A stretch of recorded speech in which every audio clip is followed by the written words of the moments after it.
Another one I noticed was on technology in carp fishing, and you know, do I consider technology cheating?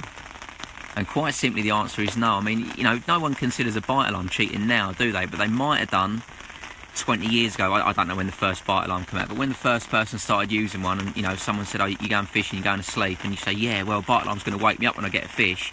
A lot of people could see that as cheating, but now it's absolutely the norm. And there's quite a few bits that I've brought into my fishing recently, which, from someone else looking, could call it cheating. For instance, the FishSpy marker float, that's something I've used a great deal on this little lake. I've not used it at loads of venues, and it's not something I use to try and locate the fish. But once I've had a little lead around on a new spot or something, might want to, you know, I've got an idea what it feels like using something. I've been using the new probe marker leads lately, and you can start to pick up bits off the bottom. You've got an idea if there's weed there or not. But if I want a real good look, then I'm going to use my FishSpy, because quite simply, you cast out onto the spot, you lower it down, it has a look what's on the bottom. It might be silt, could be gravel, could be clay, could be little clumps of weed, but that little insight is a massive edge. But what I remember using it on this lake last year actually.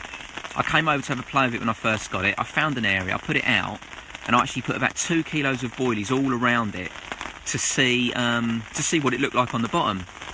See if the spread that I was getting was what I thought I was getting in my head. You know, and it was. Fishing quite tight to it. You'd be surprised, the boilies don't actually clump together and land nicely around it. They were spreading out, as they were going through the water, and I really liked what I was seeing. I was coming back 48 hours later, and I couldn't help but have a little sneak. I was going to fish the spot come what may, but, and this is where I suppose you could say it's cheating if you want to, but I put the float back out, dropped it down, let it record, popped it back up, brought it back in, had a look at the information I'd got on my phone, and there wasn't one single buoy in sight. So one or two things had happened. Either the fish had come in and cleaned it out, or the coots had a free feed. But either way, it meant I could fish with super confidence. In my head, there's no way that was all cleared by coots in 48 hours. Fish had definitely been there and definitely eaten it. So I fished 2 rigs on the spot. I didn't put loads of bait out. I put about 200 boilies back over the top of them, because I knew there was nothing else out there, and I was pretty sure they'd turned up and eaten it, so I was sure they'd come back again. And do you know what? I had 2 bites that night. Both of those rods went.